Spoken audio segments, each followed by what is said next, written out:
stuff on this page, so follow along. In 1867, the body of 18-year-old Christine Kett was found in her parents' kitchen. No one had any idea who had done it, but there were a few clues found by her, like the fact that it was her brother's pistol that was found next to her body. But then, the autopsy showed that Christine's wounds were not consistent with that kind of weapon. There were also these tracks found outside of the house and on the fence, making it look like it was someone who came from the outside in. But despite all that, this case went unsolved for 17 years, until someone confessed to doing it with their last breath. It turns out that her mother had lost her mind while Christine was taking too long to cook dinner. She went at her with an axe and then put her own son's weapon next to her daughter's body to implicate him in the crime. If you've been enjoying the series, then you'll love the whole episode I did on it on my podcast.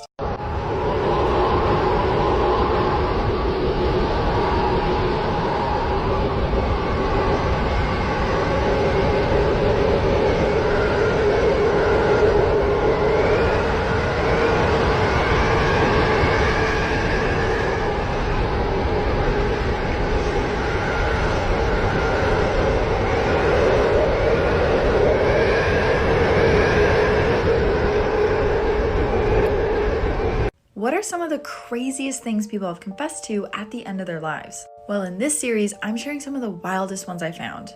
And I cover lots of spooky and true crime stuff on this page, so follow along. This one comes from a man whose uncle was in a really devastating car accident. He had sustained life-threatening injuries, and the EMTs knew they had to act fast. Apparently, the uncle knew things were not looking well, so he beckoned the EMT closer. He had something he wanted to say. And so the EMT leans in really close, and the uncle says, "Tell my wife Wendy is my daughter." So who is Wendy?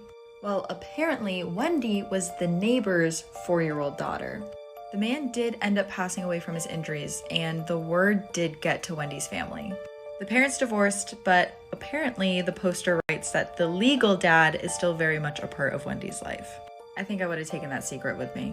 And if you've been enjoying this series, you'll love the full podcast episode I did on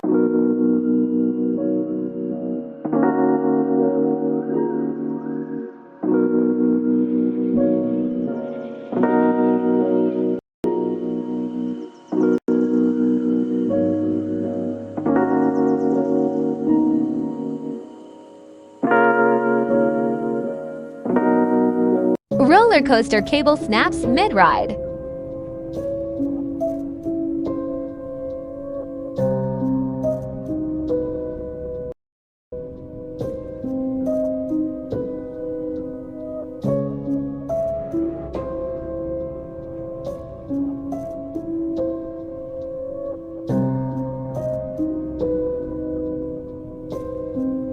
This is why you should be scared of driving on dark roads at night. TikTok user Special122 said that him and his brother were making a trip from Utah to California. They were driving through the salt flats in the dead of the night when all of a sudden they looked out the window and saw a flying dark black humanoid creature. It was bird-like in form, but its legs were more like those of a human. It had glowing red eyes that stood out like nothing they had ever seen before. The scariest thing about it though was that it matched the speed of their car exactly and was flying only about 6 feet from the windshield, staring at them. This went on for about 1.5 miles until the creature abruptly flew away.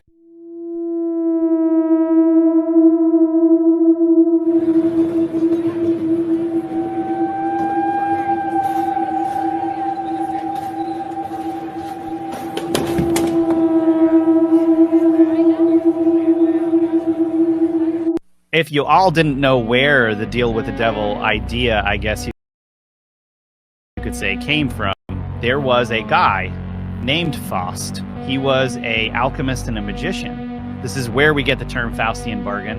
And he made a pact with the demon Mephistopheles in exchange for his soul to gain mystical powers and things of this nature. Robert Johnson is the first reported deal with the devil. Became a music sensation, but all the blues artists at the time said that this guy was the worst player they had ever heard. Goes away, and then he goes to highways 49 and 61 in Mississippi, says he made a deal with the devil there, and then all of a sudden becomes the best player among all of the blues players. Now, this guy was so quote-unquote talented that guys like Eric Clapton and listen to this guy and say that it sounded like 2 or 3 people playing the guitar, not one. You see that kind of cloud of mist over to the right? People claim to see a demon there looking back at them. Unsolved cases that keep me up at night. On January 16, 2014, a group of 4 friends were playing a game of dares.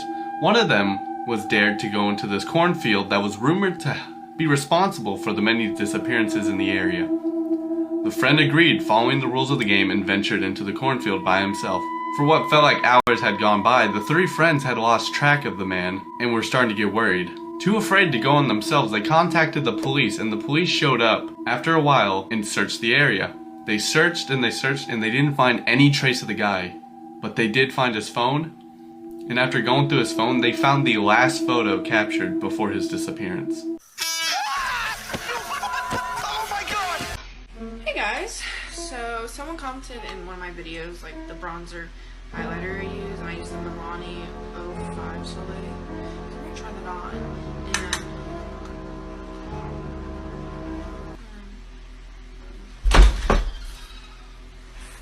no.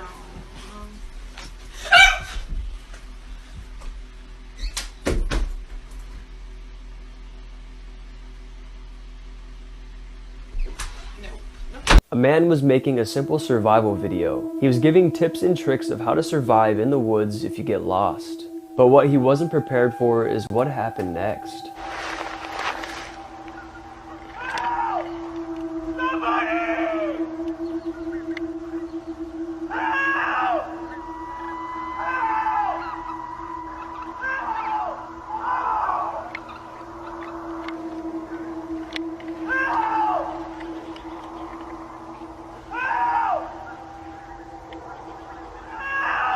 As you can see, an almost zombie-like man is yelling out for help.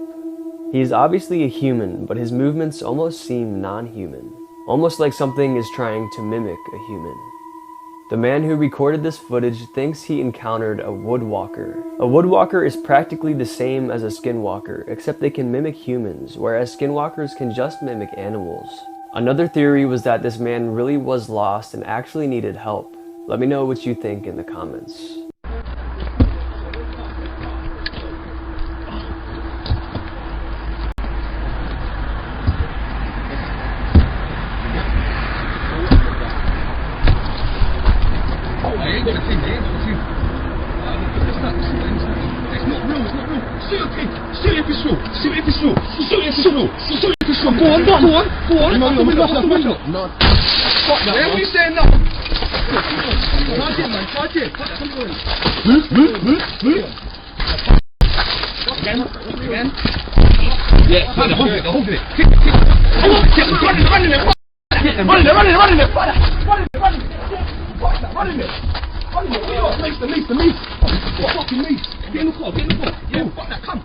While what you are about to see may just look like 2 teens joking in a video, this is in fact very real.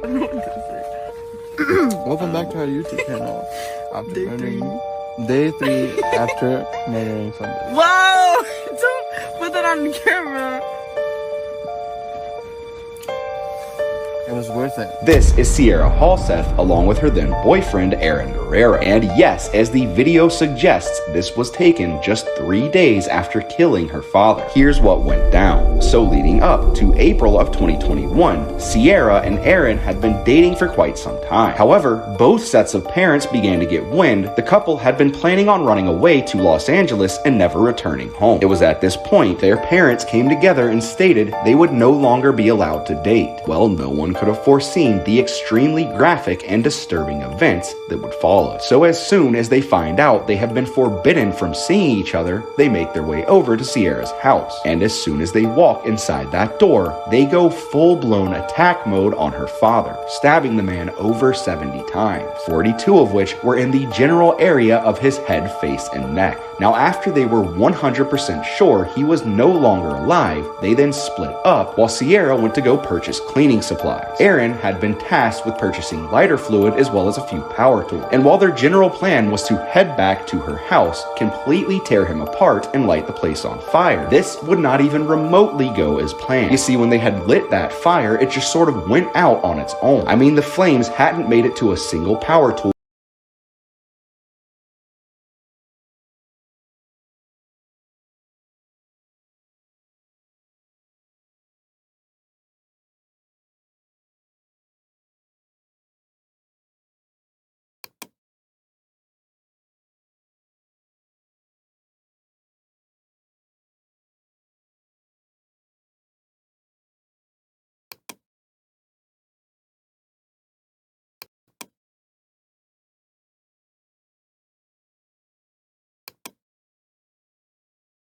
tool or weapon used during the crime. Therefore, the DNA evidence was still all over everything. Well, both Sierra and Aaron have been handed life sentences for this crime. If you're thinking about ignoring your gut instinct, don't. Here are 3 reasons why you should trust it. Reddit user Mystery Science Kitten said that she took her 2 kids to an in-home daycare run by a lovely woman. About 9 days in, the woman's teenage son was home when she went to pick up her kids. He gave her a super creepy vibe. She pulled her kids from the daycare and placed them somewhere else. About 10 years later, that kid shot 2 people and then shot his mom. TikTok user Sunny Shine Air said that they once had a bad gut feeling about walking in the parking lot for work in the morning, so they called in sick that day, and someone was robbed and killed. Reddit user Bearded Alien 013 said that a few years ago he was at a bar with a couple of friends. All was good and they were drinking and having fun. All of a sudden, they heard this discussion taking place a couple of tables away from them. 2 guys decided to have a shouting match. Bearded Alien 013 said that he stopped everything to pay attention to them. One of the guys in the discussion got up and left. Immediately after he left, Bearded Alien 013 told his friends that they had to go right away. They didn't get why he was being so weird, but they had been friends forever, so they reluctantly agreed. They went to a different bar in a different neighborhood, but he couldn't take his mind off of those 2 guys. The next day, he turned on the news and he couldn't believe his eyes. There was a report about a bar fight. Apparently, the guy who got up and went home grabbed a gun and returned for a drive-by. He mowed down 4 people in the process.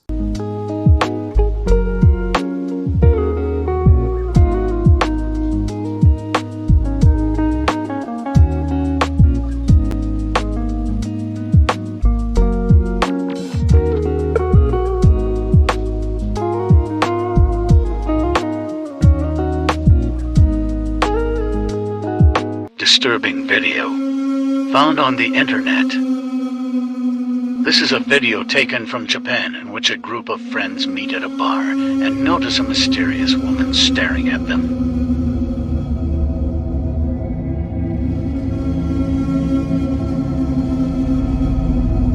They then arrive at a subway station where the woman is following them.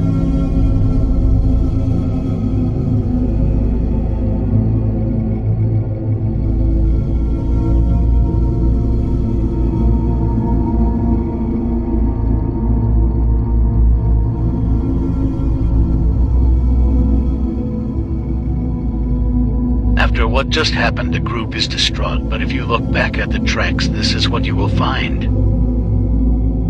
I keep seeing videos about how our timelines are all messed up, like how I didn't know that woolly mammoths were around at the same time that the pyramids were being built, but there's actually so many other weird overlaps that are blowing my mind. And before we dive in, if you love the spooky and dark, you'll love the podcast. Like how Dali died the same year that Daniel Radcliffe was born. And even weirder, Eminem and Picasso were alive at the same time for 2 years.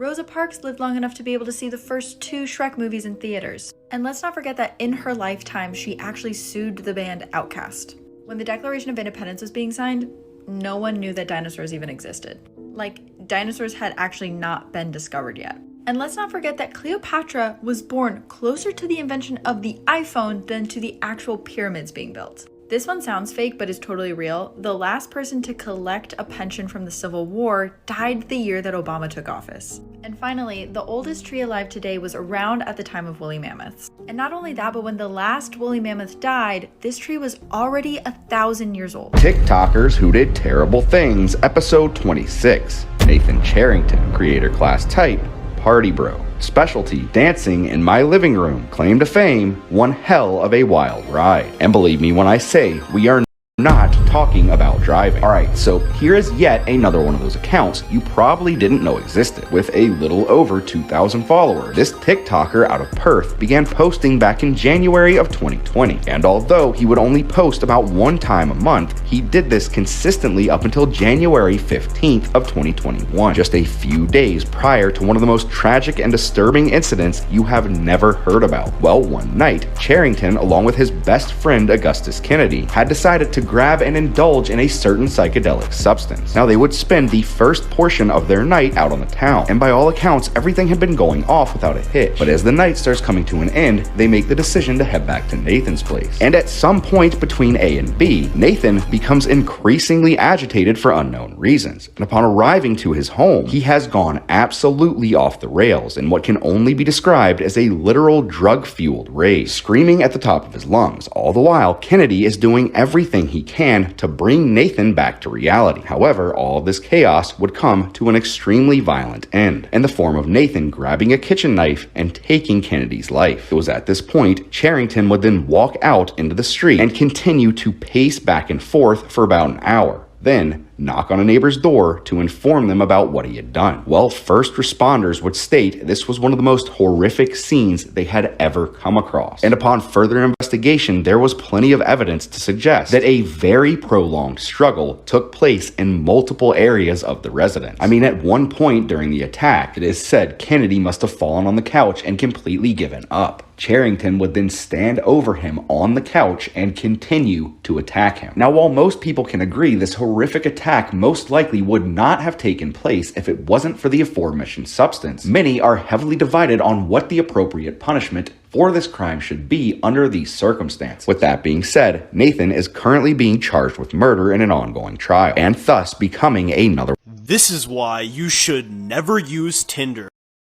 In 2017, a guy downloaded Tinder, and in just the first few minutes, he got a match. He messaged the girl, starting a conversation, and eventually they agreed to meet at a public park at 10 p.m. When the time came, he got to the park, but the girl was nowhere in sight. He messaged her, but she didn't respond. He sat down on a bench thinking that she was lying, but that's when he got a message from the girl. She said, "Come to the bathroom behind you." His heart dropped as he turned around and saw the silhouette of a man. At that moment, he ran for his car. He turned around and saw a disturbing looking man chasing after him. He got in his car, put it in drive, and drove off as fast as possible. When he got home, he blocked the person and swore to never use Tinder again. 1 Minute Horrors episode 76. Kid disemboweled and later dead from kiddie pool drain. Viewer discretion is strongly advised. On June 29, 2007, the Hennepin County Police Department received a call from father of two, Scott Taylor. He reported that his 6-year-old daughter, Abigail Abby Taylor, had just collapsed face first after getting out of a kiddie pool at the Minneapolis Golf Club in St. Louis Park, Minnesota. At first, the family thought that she was having a seizure. However, medical respondents arriving at the scene soon discovered that Abby had a 2-inch deep cut along her rectum, which was missing internal organs.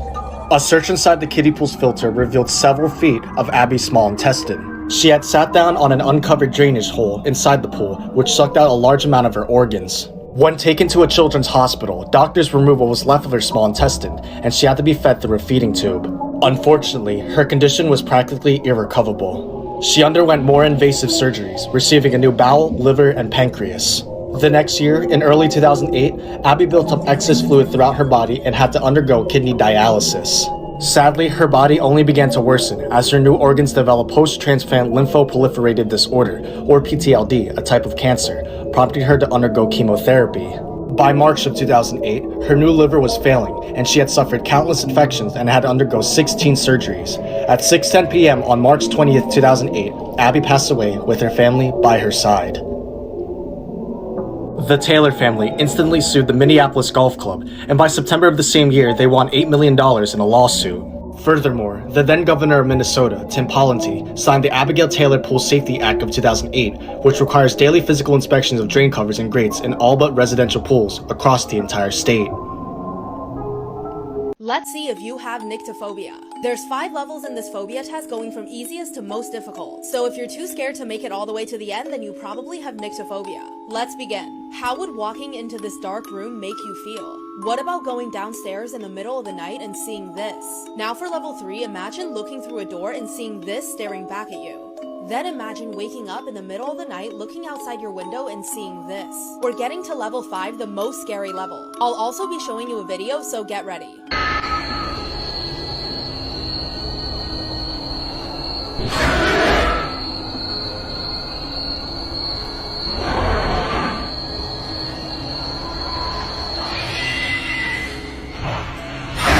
Let me know if you made it all the way to level 5, and which phobia I should do a test for next.